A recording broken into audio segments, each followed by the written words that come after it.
25년 전에 한국에 베스트셀러로 팔렸던 책이 있습니다. 혹시 여러분들도 이름을 들어서 아시는 분은 아실 것입니다. 누가 내 취지를 옮겼을까? 정확하게 그 제목이 정확한지 모르겠는데 누가 내 취지를 옮겼을까? 라는 그 책이 있습니다. 조그만 소책자인데 25년 전에 그 책에 자기 개발서로 한국 사람들이, 많은 사람들이 그 책을 읽었어요. 저도 그 책을 읽었습니다. 누가 내 취지를 옮겼을까? 거기에는 두 생쥐가 나오고 등장인물로, 그리고 두 꼬마 작은 인간이 나옵니다. 거기에는 스니프하고 스컨인가 하는 그 생쥐가, 두 생쥐가 나와요. 스니프하고 스커스라는 두 생쥐와 그 다음에 허하고 햄이라는 두 꼬마 인간이 나옵니다. 이 넷이 이제 주 등장인물인데 이들이 이제 복잡한 미로 가운데 삽니다. 그 미로 가운데 네 등장인물들이 이제 사는데 이들이 매일 아침마다 하는 일이 그 미로 같은 복잡한 그 미로를 지나서 찾아서 뭘 찾냐면 먹거리를 찾아다니는 것이, 그래서 치즈를 찾아서 다니기 시작합니다. 치즈를 찾아다니면서 매일 아침마다 치즈를 발견해서 그거를 하루를 끼니를 때우는 것이. 근데 어느 날 어느 방에 딱 들어갔는데 그 방에 엄청나게 많은 양의 치즈를 발견하게 된 것이. 이 넷의 이 두 마리 생쥐와 두 작은 인간이 그 발견한 그 방에서 그 치즈를 보고 행복해합니다. 그리고 이 치즈를 맛있게 먹어요. 그리고 다음 날도 아침에 또 그곳에 가서 치즈를 먹습니다. 근데 매일매일 그렇게 그 자기들이 발견한 그 많은 양의 치즈가 있는 방에 매일매일 아침마다 가서 그곳에서 음식을 먹고 행복해하는데 이 두 생쥐, 스니프와 스커즈라는 두 생쥐는 먹으면서 그 방에 갈 때마다 이런 생각합니다. 이 치즈는 곧 없어질 것이야. 그래서 이 치즈가 언젠가 없어질 텐데 다른 곳에 다른 치즈를 찾아 헤매야 돼. 지금 떠나야 돼. 하고 고민하기 시작합니다. 근데 이 두 꼬마 인간인 이 허와 내가 누구라고 했죠? 허하고 이름이 갑자기 생각나는데 이 다른 이 친구는 그것을 이제 안주합니다. 그리고선 매일매일 치즈가 줄어든다는 걸 사실을 인식하지 못해요. 그러니까 어느 날 이 두 생쥐는 그 방이 아니라 다른 곳을 찾아 떠납니다. 더 좋은 치즈를 찾기 위해 떠납니다. 그리고 이제 남아있는 두 꼬마 인간들은 계속해서 그곳에 남아서 우리는 이 치즈가 어떤 생각이냐면 지금 점점 양이 줄어들지만 이 치즈는 더 채워줄 거야. 더 채워줄 거야. 또 언젠가 더 생길 거야. 다음날 아침에 가면은 그것엔 또 다른 치즈가 또 쌓여있을 것이야. 라고 생각으로 매일매일 가요. 근데 어느 날 시간이 지나서 그 치즈는 점점점 줄어들어서 이제 거의 사라지게 됩니다. 근데 거기에 남아있던 이 두 꼬마 인간들이 어떤 생각이냐면 누가 내 치즈를 자꾸 옮겨가지? 라고 생각해요. 자기들이 먹고 있는데 먹어서 점점점 줄어들고 없어지는데 불구하고 이 인간들은 점점점 치즈를 누가 옮겨가는 것처럼 착각을 하게 됩니다.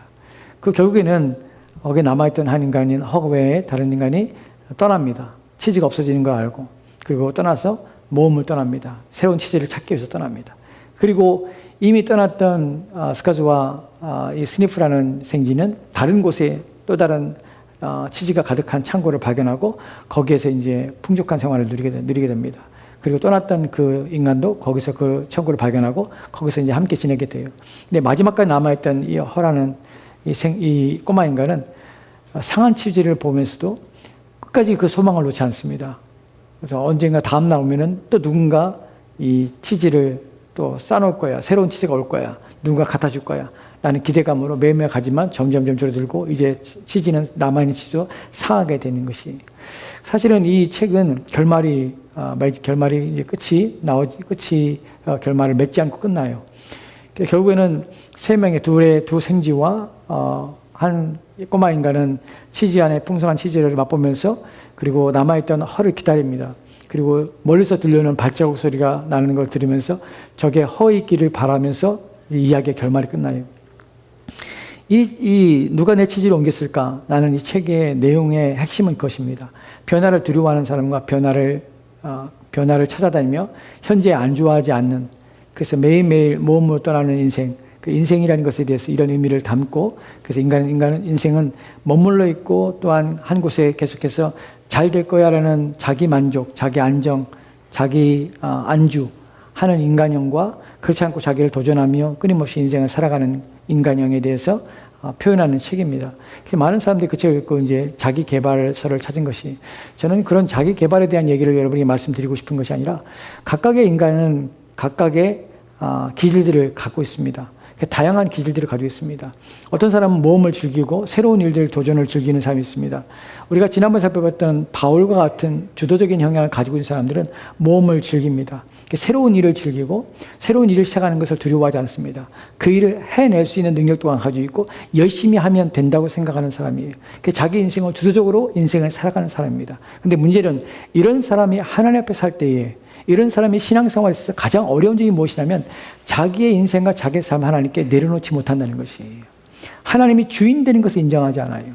이 사람은 끝까지 자기가 주인 되는 인생을 고집하며 살아갑니다. 그래서 불행해지는 것이에요.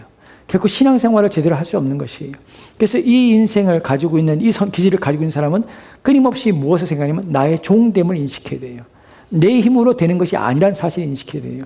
세상에는 수많은 사람들이 날마다 노력하며 삽니다. 새벽 4시부터 일어나서 부지런히 일하는 사람들이 있습니다. 그리고 밤에 12시가 넘어서까지 일하는 사람이 있습니다. 그리고 일의 시간의 노력의 결과가 모두에게 공평하게 주어진 세상이라면 더 많이 일어나는 사람이 더 잘 살아야 되는 것이 세상 이치입니다. 그러나 그렇지 않다는 것이에요. 모든 사람이 수고하며 애를 쓰지만 모두가 다 공평하게 동일하게 자기가 일한 만큼의 노력의 대가를 받고 살지는 않습니다. 성경은 뭐라고 말하냐면 하나님께서 우리 인생에 각 사람이 살아야 할 것을 분복으로 선물로 주신다고 합니다. 그래서 하나님께서 허락하시는 것이에요. 그래서 하나님이 우리 인생의 주인이시고 그분이 우리 인생을 책임져 주시는 것이에요. 주도형이 가지고 있는 이런 성향을, 외향적인 성향을 가지고 있는 사람은 끊임없이 무엇을 고백해야 되냐면 하나님, 내 힘으로 인생에 사라지지 않는다는 사실을 고백하는 것이에요.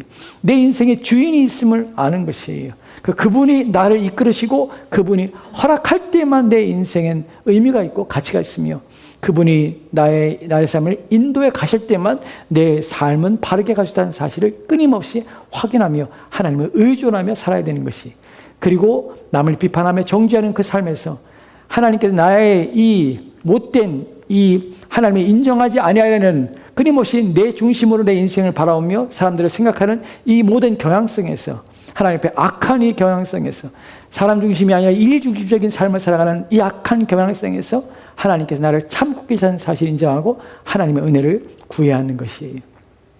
오늘 살펴볼 이 사람의 아브라함에 대한 이야기인데, 이 사람의 성향은 우리가 MBTI에서는 I라고 해서 외향형이냐 내향형이냐 구분합니다. 이 사람은 E가 아니라 외향형이 아니라 I예요. 내향형입니다. 그 소극적인 사람이고, 또한 이 사람은 내향적이라 말수가 적습니다. 이런 성향을 가지고 있는 사람의 특징이 무엇이냐면 사람이 너무 착하다는 것이에요. 순하기도 하고 부드럽고 온화합니다.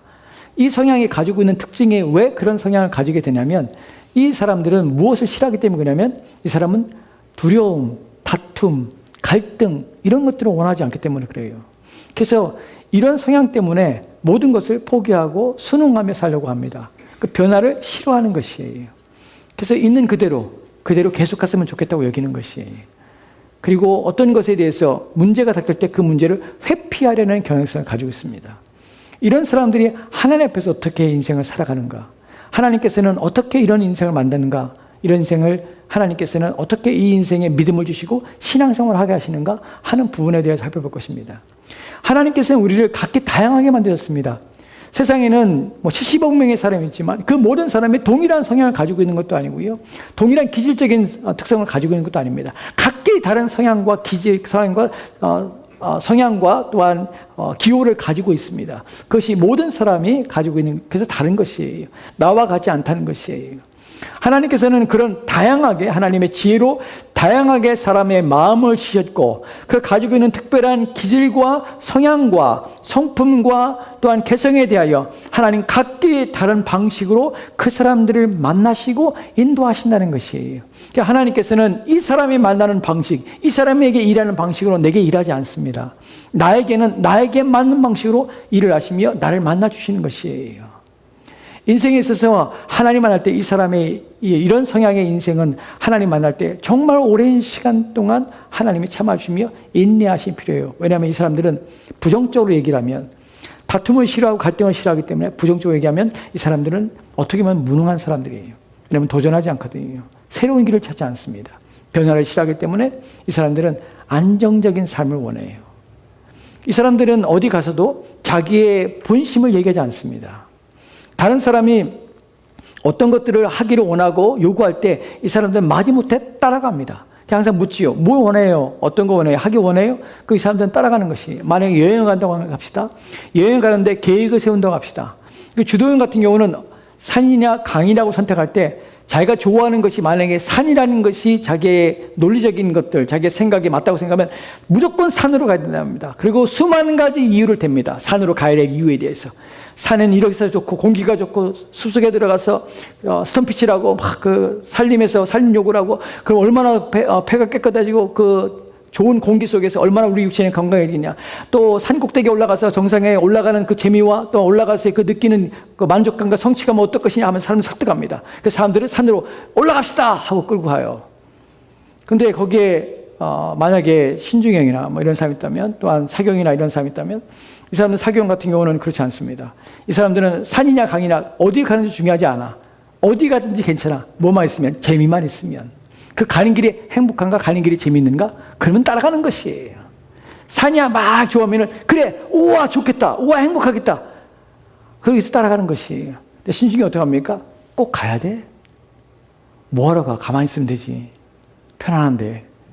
꼭 가면 이런 문제 생기고, 산에 가서 뱀도 있을 텐데, 또 가다가 길이 험하면 넘어지면 어떡하지? 장비는 준비됐어? 신발은 신었어? 다 등산화는 가지고 있지? 등산복은? 배낭은 어떻게 할까? 무엇을 가져갈까? 가서 무엇을 먹지? 이런 걸 고민하다가 못 가요.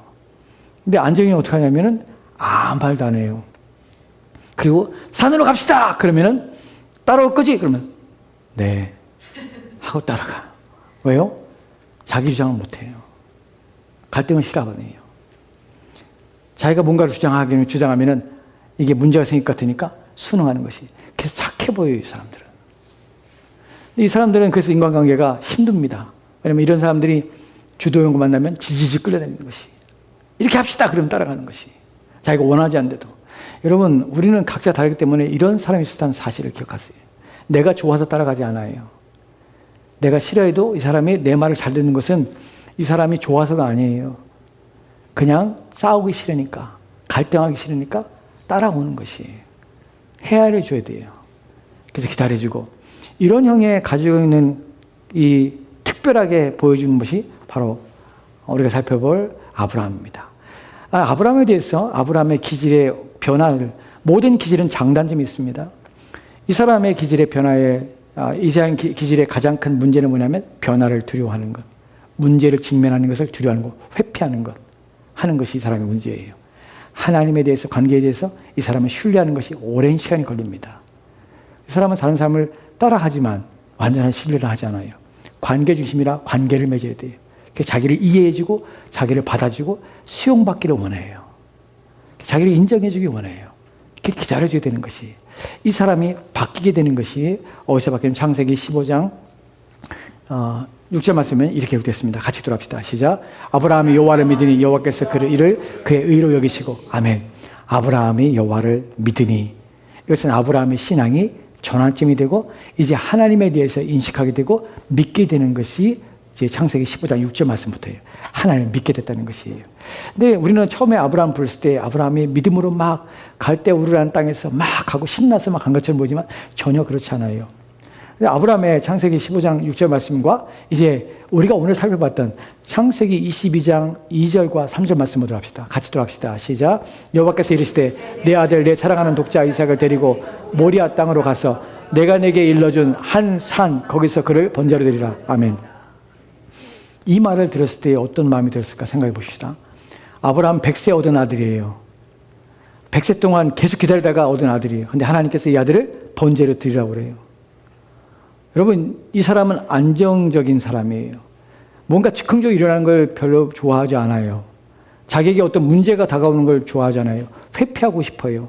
다른 사람이 같이 일을 하다 보면 같이 일하다 보면은 내가 거기 일에 참여하는 것을 적극적으로 하지 않아요. 누군가 도와주거나 누군가 기다리거나 같이 해서 협력하거나 할 때 슬쩍 참여하는 것이 이런 성향이에요. 근데 이 사람이 지금 문제를 만난 것이 내 아들, 내 독자 이삭을 내게 바치라. 이때 이 사람은 어떻게 할까요? 3절 말씀 보면 3절 말씀 볼까요? 영수이사님 3절 말씀이요. 같이 들어갑시다. 시작. 아브라함이 아침에 일찍 일어나 나귀를 안장에 지우고 두 종과 그의 아들 이삭을 데리고 번제에 쓸 나무를 쪼개어가지고 떠나 하나님이 자기에게 일러준 곳으로 가더니 아멘. 지금 이 사람이 뭔가 달라졌죠. 이 사람이 뭐예요? 회피하는 사람이에요. 문제를 만나면 도망가기 바쁜 사람이에요.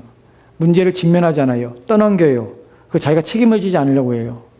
책임을 지지 않는다는 것은 일하기 쉽지 않다는 것이. 근데 이 사람이 지금 일을 만났는데 그 일을 지금 행하고 있는 것이. 어떻게 이렇게 됐는가 하는 부분이죠. 어떻게 이 사람이 바뀌었는가. 이 사람이 본래 어떤 사람인가 하는 부분을 생각해 봐야 돼요. 이 사람이 본래 어떤 사람이냐면은 사도행전 7장에 보면은 사도행전 7장이요. 7장 2절과 3절 말씀에 이렇게 기록됐습니다. 같이 돌아갑시다. 시작. 스데반이 이르되 여러분 부영들이여 들으소서. 우리 조상 아브라함이 하란에 있기 전 메소포타미아에 있을 때에 영광의 하나님이 그에게 보여 이르시되 내 고향과 친척을 떠나 내가 내게 보일 땅으로 가라 하시니 아멘.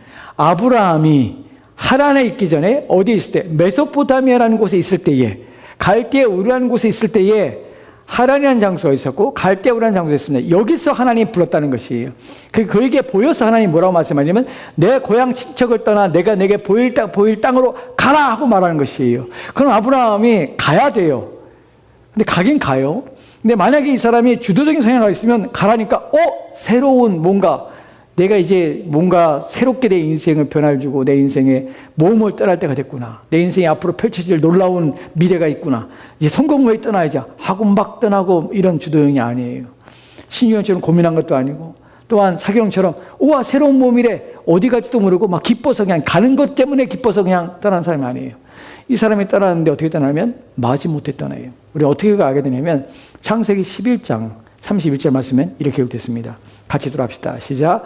데려가 그 아들 아브라함과 하란의 아들 그 손자 롯과 그 자부 아브라함의 아내 사례를 데리고 갈대아 우르에서 떠나 가나안 땅으로 가고자 하더니 하란에 이르러 거기 거하였으며 아멘.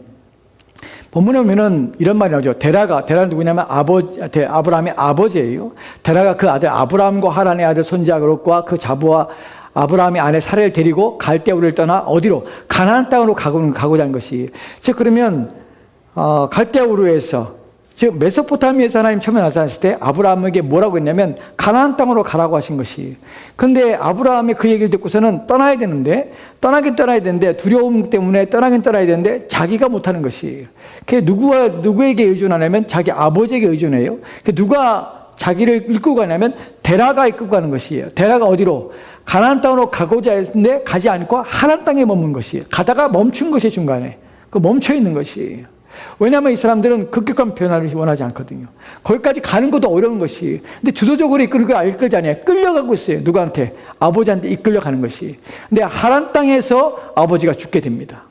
시간이 지나는 아버지가 죽은 다음에 그 다음에 창세기 12장 5절 말씀엔 이렇게 기록된 것을 보게 돼요. 같이 들어봅시다. 시작. 아브라함이 그 아내 사레와 조카 롯과 하란에서 모은 모든 소유와 얻은 사람들을 이끌고 가나안 땅으로 가려고 떠나서 마침내 가나안 땅에 들어갔더라. 아멘. 마침내 가나안 땅에 들어가게 된 것이에요. 여기서 보면은 아브라함이 그의 아내 사레와 조카 롯과 하란에서 모은 모든 소유와 얻은 사람들 이끌고 가나안 땅으로 가려고 떠났다는 표현을 씁니다. 본문에서 주도적으로 인물을 이끌어가는 것이 누구냐면 아브라함이에요. 아브라함이 이끌고 가고 있는 것이. 누가 죽었기 때문에? 자기 아버지가 죽었기 때문에.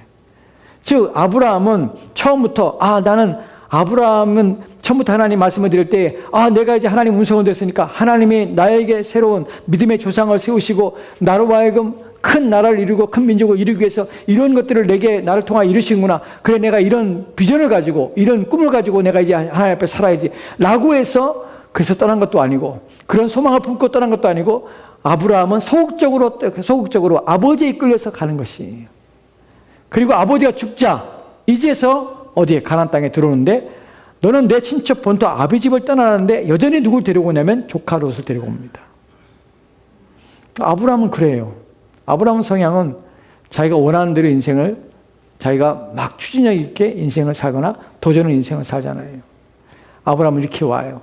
근데 여기서 우리가 알게 된 또 다른 것이 무엇이냐면 하란에서 모은 모든 소유와라는 표현입니다. 하란에서 어느 정도 시간이 걸렸는지 우리 알지 못해요. 메소포타미아에서 하나님께서 아브라함의 몇 세에 아브라함에게 나타나신지 우리는 알지 못합니다. 성경에 기록이 없어요. 근데 그 사람이 메소포타미아 고향을 떠나서 내 친척 본토 아비집을 떠나라는데 아버지와 함께 갑니다. 하란에 머물렀어요. 하란에 머물러서 하란은 경계예요, 사실은. 어디에? 가나안 땅에 들어오는 경계예요. 그러니까 자기의 문화를 벗어나지 못하는 것이 두려움 때문에. 거기에 머물러 있는 것이 하란에서 어느 정도 머물는지 모르지만 거기서 어떻게 해요? 부유하게 되는 것이. 거기서 시간을 보내면서 아브라함이 부자가 됩니다. 여기서 무엇을 발견하게 되냐면 하나님이 아브라함에게 끊임없이 은혜를 주시고 공급해 주는 것을 이 아브라함이 경험하게 되는 것이. 그리고 이제 아버지 데려가 죽자 하나님이 또 나타나는 것이 또 아브라함이 나타나서 내가 내게 지시할 땅으로 가라. 가나안 땅으로 가라 하고 명령하신 것이. 이때에 아브라함이 이제 움직이기 시작하는 것이. 그래서 가나안 땅에 들어오게 되는 것입니다. 본문에서 하란에서 모은 모든 소유와 얻은 사람들을 데리고 이끌고 가나안 땅으로 가려고 떠나서 마침내 가나안 땅에 들어오게 된 것이. 이 시간이 얼마인지 모르지만 이 사람에게는 기나긴 시간들이 하나님에서 만들어지고 있다는 사실이에요. 여러분 중에는 소극적으로 인생을 살거나 변화를 두려워하거나 또한 염려하거나 걱정하거나 이런 성향을 가지고 있는 사람이 있을 수 있습니다. 그러나 그때 여러분들이 알아야 될 것, 여러분이 생각할 것은 무엇이냐면 하나님이 내 인생을 주장하셔야 되는 사실과 하나님이 나를 지켜준다는 것을 여러분이 확신하셔야 돼요. 하나님이 나를 도우시며 또 나와 함께 하신다는 사실을 끊임없이 자기에게 주지시켜야 돼요. 이 사람들은 불안함과 염려를 살아갑니다. 그래서 불안 때문에 염려 때문에 뭘 못해요. 혹시 무슨 일이 생길까 봐. 그러나 그런 불안과 염려를 누구에게? 하나님께 맡기셔야 합니다. 하나님 여러분 인생의 주인이시고 여러분 인생을 주장하시고 인도하시는 사실을, 그분 앞에 맡긴 인생은 결코 실패함 없다는 사실을 확신하셔야 되는 것이에요. 그것이 아브라함을 통하여 보여주는 것이에요. 하나님이 아브라함을 이제 만들어 가십니다. 우리가 창세기 12장, 13장, 14장, 15장을 보면은요, 15장 6절 말씀에서 아까 우리가 무엇을 발견했냐면, 틀지 마세요. 용세사님, 네, 하라는 것만 하세요. 네, 다른 거 하지 마세요. 내가 지금 외웠던 걸 자꾸 잊어버리게 해요. 13장, 14장, 15장 6절 말씀에서 우리가 아까 아브라함이 하나님 믿음에라는 아브라함 인생의 전환점이 일어난 것이, 이제 하나님의 믿음으로 돌아오게 된 것이 어떻게 과정이 됐냐면 그냥 저절로 된 것이 아니에요. 바울과 같은 인생은요, 하나님이 어느 순간에 그 인생에 팍 나타나서 무엇인가 하나님께 강력하게 은혜를 주셔야 돼요. 너의 인생 그렇게 살면 너는 망하고 너의 인생 그렇게 살면 너는 소망 없는 인생이라고 보여주셔야 돼요. 하나님의 주님의 강렬한 빛을 받고 그리고 그가 회심하게 되는 것처럼 어떤 사람의 인생은 평생 동안 만들어가진 사람이 있어요. 평생 동안. 하나님 누구신지를 끊임없이 경험해야 될 사람이 있고 끊임없이 의심하며 불안하며 그 염려가 하나님 앞에 계속해서 하나님을 경험하고 만나는 가운데서 믿음이 자라는 사람이 있어요. 이 사람이 바로 아브라함 같은 사람이에요. 이 사람이 이렇게 하나님께서 인도에 왔는데 불구하고 가나안 땅에 왔는데 불구하고 아직도 하나님에 대해서 온전한 믿음으로 하나님을 신뢰하지 않습니다. 두려움과 열망감도 있죠. 그런데 하나님께서 가나안 땅에 기근을 일으키신 것이에요. 이 사람이 어쩔 수 없이 어디로? 기근 때문에 애굽 땅에 내려간 것이에요. 하나님 막지 않으십니다. 이 사람에게 고난을 준 것이에요. 그래서 기근 때문에 애굽 땅에 내려갔는데 애굽 땅에 내려가면서 뭐라고 말하냐면 자기 아내한테 말을 합니다. 여러분 이것도 신비예요. 아브라함이 이때가 75세예요. 자기 아내는 10살 차이 나요. 65세예요. 근데 자기 아내한테 뭐라고 말합니까? 당신은 너무 이쁘니까 나한테 남편이라고 부르지 마. 여보라고 부르지 마. 오빠라고 불러. 라고 얘기해요. 왜요? 혹시 당신의 미모 때문에 사람이 날 죽일까 봐 당신은 나한테 오빠라고 불러. 사실은 이복동생이에요. 아내가. 근데 65세의 미모를 가진 신비한 여인의 사라입니다. 65세인데. 근데 실제로 애굽에 내려갔어요. 애굽의 바로 왕의 신하들이 사라를 보고 반합니다. 너무나 아름다운 여자예요. 65세에 먹었는데. 그래서 바로에게 소개를 합니다. 그게 바로가 자기 아내를 삼으려고 이 사례를 취한 것이. 아브라함은 사례를 누이라고 여동생이라고 했기 때문에 모르고 취한 것이. 근데 놀랍게도 하나님께서 그 밤에 애굽 왕 바로를 박살을 냅니다. 하나님께서 고통을 주시고 두렵게 하십니다. 그리고 깨닫게 하세요.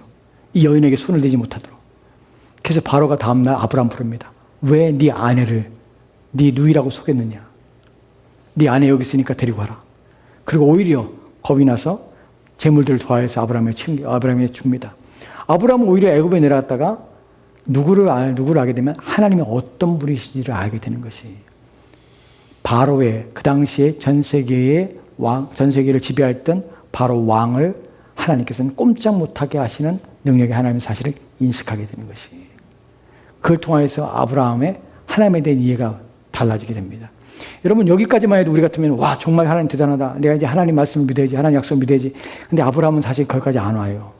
또 어떤 일이 있냐면 13장에 있어서 이제 아브라함이 부자가 되어서 자기 조카 롯과 함께 부유하게 함께 지내게 됩니다. 그런데 두 목자들이 싸우는 것이에요. 왜냐하면 양떼를 먹일 초장 때문에 싸움이 붙은 것이에요. 그러니까 갈등하기 싫은 아브라함이, 이 사람이 성향이 그래요. 갈등하면 피하고 싶은 거예요. 회피하고 싶은 것이에요. 그래서 조카 롯을 부릅니다. 롯을 불러서 만약에 이 사람이 주도적인 성향이고 이 사람이 자기 주장이 강한 사람이면 조카 롯에게 이렇게 돼. 야, 나는 삼촌이고 넌 조카니까 내가 이 땅을 내가 갈 테니까 너는 저쪽 땅을 가져. 라고 얘기할 것이에요. 근데 아브라함 뭐라고 말하면, 조카 롯아, 네가 좌하면 내가 우할 것이고 네가 선택하면 난 반대로 선택할게. 네가 우하면 내가 좌를 할게. 네가 뭘 선택해. 하고 얘기를 하는 것이, 롯이 말하지 않아요. 아브라함이 얘기를 합니다. 갈등을 피하는 것이에요. 그저 롯이 자기 눈에 가장 좋은 땅을 선택합니다. 그러니까 아브라함은 그 땅을 포기하고 거친 땅으로 옮겨갈 수밖에 없는 것이. 근데 문제는 이런 성향을 가지고 있는 사람은 하나님 어떻게 대하시냐면 위로하시는 것이, 찾아와 주시는 것이. 그래서 창세기 13장에 오면은, 그 다음 볼까요? 창세기 13장 14절 15절 말씀 같이 읽도록 합시다. 시작. 롯이 아브라함을 떠난 후에 여호와께서 아브라함에 나타나 이르시되 너는 눈을 들어 너 있는 곳에서 동서남북을 바라보라. 보이는 땅을 내가 너와 내 자손에게 주리니 영원히 이르리라. 아멘. 롯이 아브라함을 떠난 후에 누가요? 하나님이 아브라함에게 나타났어요. 그리고 뭐라고 하니까, 너는 눈을 들어 너 있는 곳에서 동서남북을 바라보라. 보이는 땅을 내가 너와 내 자손에게 영원히 주리라. 이 말을 왜 하신 줄 아십니까? 아브라함이 연약하기 때문에 그래요. 의심하고 불안하기 때문에. 이 사람은 늘 두려워하거든요. 조카 롯과 헤어질 수밖에 없는 상황에서 선택을 못하는 것이, 마치 선택의 장애인 것처럼. 그런데 자기가 속상해, 마음 상해. 하나님이 나타나시는 것이. 여러분, 이 성향을 가지고 있는 사람이 여러분이 신앙생활하기 위해서는 무엇을 해냐면 끊임없이 하나님 말씀을 읽고 하나님 말씀을 듣고 하나님 말씀을 확인해야 합니다. 이 사람은 끊임없이 하나님께 나가야 돼요. 왜냐하면 스스로 혼자 생각할 때 아무것도 못하기 때문에 그래요. 하나님 앞에 염려와 두려움과 근심에 쌓여 있습니다. 그때 무엇으로 자기 영혼을 채워야 되냐면 하나님 말씀으로 자기 영혼을 채워야 합니다. 하나님의 약속의 말씀을 기억해야 합니다. 생각해야 됩니다. 하나님 말씀을 찾아오시는 하나님을 만나야 되는 것이에요. 여러분의 인생의 가장 중요한 부분이 늘 어떤 문제건 하나님 앞에 하나님의 은혜를 구하며 하나님의 약속을 생각하며 하나님 어떤 분이신지를 기억해내야 하는 것입니다. 이뿐만이 아닙니다. 14장에 이르러서는 그 조그만 동네에 전쟁이 일어납니다. 4개의 왕과 5명의 왕이 모여서 함께 연합군을 이뤄서 싸움이 일어난 것이에요. 그때 그 싸움 속에서 조카 롯이 그 싸움에 휘말려가지고 조카 롯과 롯의 가족들과 롯의 종들이 다 포로로 끌려갑니다. 그 모든 사람이 포로로 끌려갔다는 소식을 아브라함이 들어요. 아브라함이 듣고 나서 아브라함이 전쟁에 참여하게 됩니다. 집에서 길르온 318명의 군사들 데리고서는 야밤에 기스파에서 이 5명의 왕을 칩니다. 치고선 전쟁에 승리를 합니다. 그리고 물건들을 빼앗겼던 물건 다 회수하여 돌아옵니다. 조카 롯까지. 그 전쟁이 있은 후에 아브라함 마음 편했을까요? 결국 그렇지 않아요. 또 두려움이 몰려옵니다. 왜냐하면 전쟁에 승리했지만, 한 번의 전쟁에 승리했지만 또다시 적들이 함께 모여서 자기를 칠 수 있기 때문에 이때 하나님께서 아브라함에게 또 나타납니다. 창세기 15장 1절 말씀은 이렇게 기록됐습니다. 같이 들어갑시다. 시작. 이후에 여호와의 말씀이 이상 중에 아브라함에 임하여 가라사대 아브라함아 두려워하지 말라. 나는 너의 방패요 너의 지극히 큰 상급이라. 아멘. 전쟁이 끝나고 승리를 했지만 또다시 전쟁 속에 휘말리며 또다시 문제가 일어날 수 있는 두려움과 염려 가운데 있는 아브라함에게 하나님이 나타나십니다. 여호와의 말씀 이상 중에 아브라함의 이마에 갔을 때 아브라함아 첫마디가 무엇입니까? 두려워하지 말라. 두려워하지 말라. 여러분의 신앙생활에서 가장 큰 문제가 이런 사람들은 두려워하는 것입니다. 하나님 믿어야 합니다. 두려워하지 말라. 나는 뭐예요? 나는 너의 방패라. 내가 너를 지켜줄게. 내가 너의 상급이야. 염려하지 마. 하나님이 이런 사람을 세울 때에, 믿음을 주실 때 끊임없이 자신이 누구인지를 우리 가운데 인식합니다. 하나님은 나의 도우시는 자시야. 나의 방패시여. 여러분, 이런 사람 인생에서 하나님을 만날 때에 여러분이 온 힘을 기울여서 그분이 누구신지를 인식하십시오. 그리고 그분의 능력과 힘을 의지하십시오. 그것을 생각하십시오. 그리고 그분 앞에 모든 걸 맡기셔야 합니다. 그때 여러분이 이 연약한 의심과 불안, 염려, 두려움 이것을 극복해낼 수가 있는 것입니다. 이 사람이 이런 일들을 겪고 나서 이제 15장에서 고백을 하는 것이 하나님을 믿음에 이때 믿음이 생기게 되는 것이 그리고 이후에도 여전히 문제가 있지만 그 믿음이 자라기 시작합니다. 이 성향을 가지고 있는 사람은 인생의 평생을 하나님 앞에서 만들어 가지는 것이 하나님은 이 사람에게 가장 필요한 것이 무엇인지를 아십니다. 두려움이기 때문에 하나님께서는 인내하시고 기다려 주시는 것이에요. 하나님은 기다려 주십니다.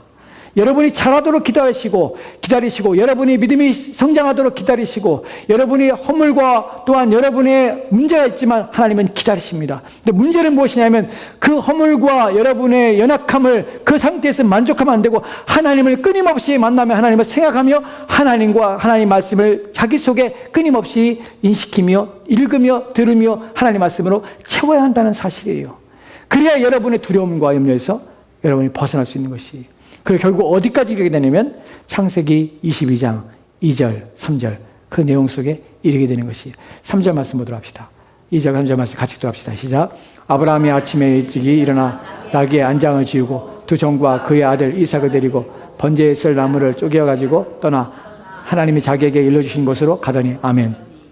아까 우리가 1절 말씀에서 아브라함에게 시험하였어요. 하나님께서 시험하여서 뭐라고 합니까? 내 아들 독자 이삭, 사랑하는 내 독자 아들 이삭이에요. 여기서 말의 표현 들어봅시다. 내가 사랑하는 독자 아들 이삭이에요. 사랑한다는 말은 하나밖에 없기 때문에 사랑하는 것이에요. 물론 이스마엘은 아들이 있었지만 유일하게 백사의 약속으로 받은 아들이에요. 사랑하는 독자 이삭을 내게 바치라고 말해요. 여기서 아브라함의 만약에 옛날 같은 아브라함이면 두려워서 염려해서 걱정해서 아무것도 하지 못할 것이 회피할 것이. 왜냐하면 이 사람이 이스마엘이라는 아들을 얻었을 때 그 이스마엘에 대해서 갈등이 일어났습니다.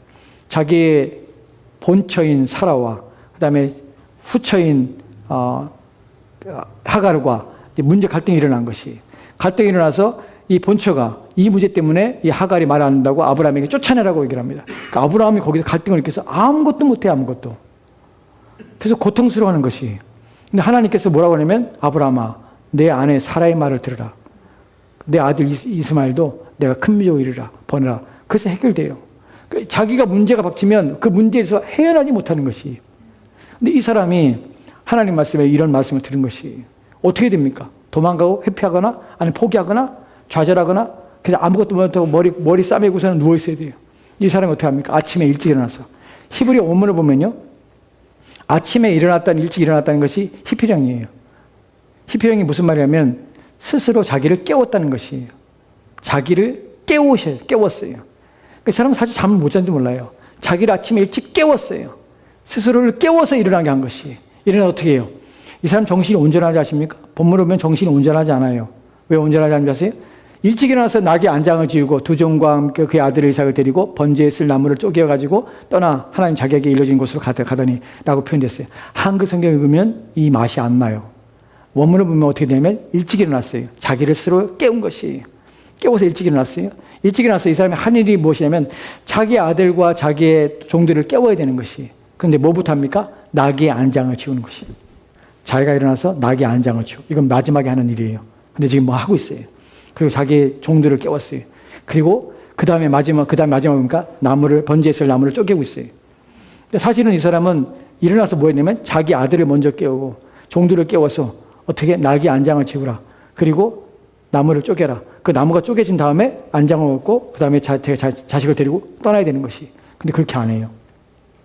여기에 본문에 보면은, 히브리 본문에 보면은 이 사람이 다 주어예요. 무슨 말입니까? 그가 스스로 일어났고, 그가 자기 나귀에 안장을 얻고, 그가 종들에게 깨우고, 자기 아들을 깨우고, 그리고 나서 또 뭐 해야지, 또 뭐 해야지? 가서 맞아, 번제에서 나무를 쪼개야지. 쪼개고 있어요. 근데 번제에 쪼갤 나무를 쪼갠다는 이 표현이 피해령인데, 이 문법적으로 어떤 의미냐면은 박살을 낸다는 것이. 그러니까 이거 사람이 지금 감정이 지금 오락가락 하고 있는 것이, 그냥 막 쪼개는데 막 이것에 박살 낼 정도로 막 쪼개면서 정신이 없는 것이. 왜냐하면 자기 아들을 지금 바쳐야 되는 것이. 여러분, 아들을 바치라고 할 때 이 사람이 믿음이 있기 때문에 그래, 나는 뭐 하나님께 드릴 수 있어. 그래, 뭐 이 문제에 어려움 없어. 아들 하나님께 바치면 되지 하고 이렇게 한 것이 아니에요. 마음에 큰 문제가 있는 것이. 그래서 정신없이 일어나서 순서 뒤바뀌어서 막 일을 하고 있는 것이. 급한 게 뭔지. 그리고서는 그러면서도 이 사람이 그렇게 하면서도 갑니다.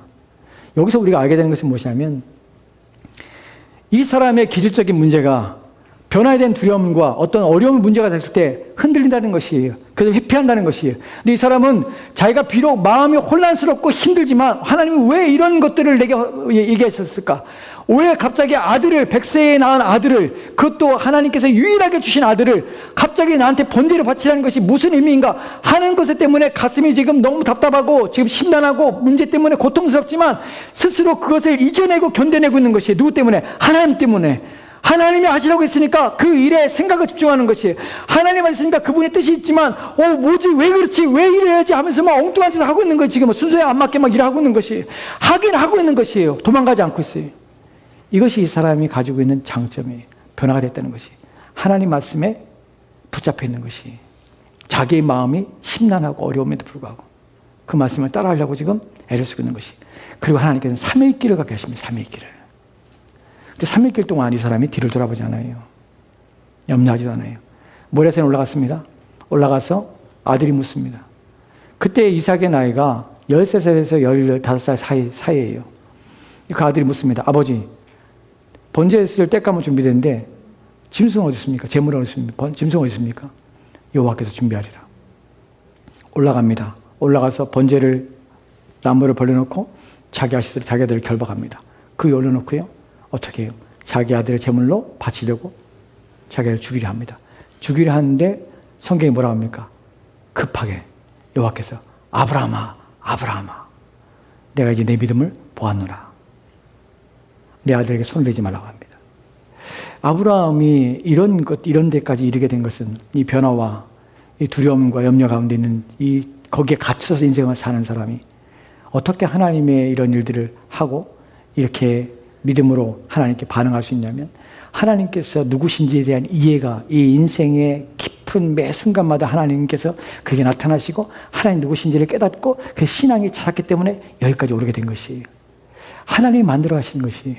우리 인생은 누가 만드시면 하나님이 만들어 가십니다. 여러분, 매 순간 모든 일들 속에서 하나님께서는 우리의 신앙을 측정하시고 우리의 신앙을 자라도록 하는 것이에요. 그래서 이렇게 우리는 표현할 수 있습니다. 인생에서 만나는 시련과 어려움은 신자에게 있어서 의미 없는 것은 없습니다. 모든 것은 의미가 있고 모든 것은 뜻이 있는 것이에요. 근데 우리가 깨닫지 못할 뿐이죠. 우리가 만약에 무슨 갈등이나 어려움이 있다면 그것 또한 하나님께서 우리를 인내하게 하시고 우리를 다듬으시는 도구입니다. 방법이십니다. 우리는 그것을 깨닫고 내 신앙으로, 내 믿음으로 반응해야 되는 것이에요.